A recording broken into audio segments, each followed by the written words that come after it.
नमस्कार मित्रांनो. मित्रांनो, कल्पना करा, तुमच्या ट्रेडिंग अकाउंटमध्ये 20,000 आहेत आणि काही दिवसापासून तुम्हाला छान प्रॉफिट होत आहे. तुम्हाला वाटायला लागतं, आता मला मार्केट समजायला लागले आणि पण फक्त एक चुकीचा ट्रेड जवळपास तुमचं ट्रेडिंग अकाउंट संपवून टाकतो. तर आजची गोष्ट काल्पनिक असली तरी अशी चूक दररोज हजारो ट्रेडर्स करतात. तर चला पाहूया नेमकं काय घडतं. तर मित्रांनो, कल्पना करा, एक नवीन ट्रेडर ट्रेडिंग चालू करतो.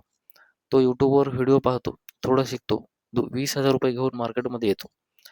पहिल्या काही दिवसात त्याला छोटे-छोटे प्रॉफिट होतात. 500, 700, 1000. त्याचा आत्मविश्वास वाढतो.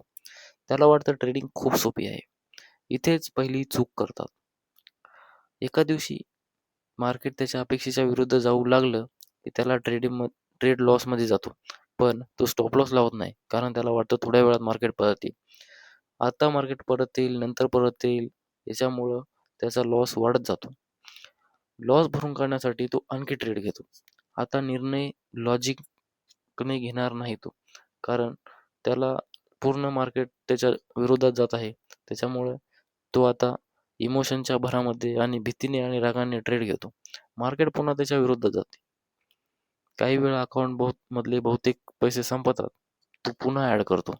एक चुकीचा निर्णय आणि अनेक महिन्याची मेहनत वाया जाते. तर मित्रांनो, या गोष्टीतून आपण काय शिकायचं? तर या गोष्टीचा अर्थ असा नाही की ट्रेडिंग वाईट आहे. चूक मार्केटची नव्हती. चूक होती नियम तोडण्याची, स्टॉप लॉस न लावण्याची, लॉस स्वीकारण्यास नकार देण्याची, भावनावर ट्रेड करण्याची. प्रोफेशनल ट्रेडर प्रत्येक ट्रेड जिंकत नाहीत, पण ते एक गोष्ट नक्की करतात. ते आपलं कॅपिटल वाचवतात. कारण उद्याही मार्केट उघडणार आहे. पण अकाउंटच नसेल आणि पैसेच नसतील, तर या संधीचा काही उपयोग होणारच नाही.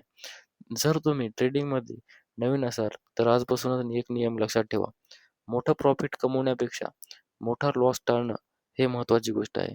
जर हा व्हिडिओ तुम्हाला आवडला असेल, तर लाईक करा, कमेंट करा. कमेंटमध्ये सांगा की तुम्ही ट्रेडिंगमध्ये कोणती सर्वात मोठी चूक पाहिली आहे आणि अशाच फायनान्स आणि ट्रेडिंग स्टोरीजसाठी आपल्या चॅनलला सबस्क्राईब करा.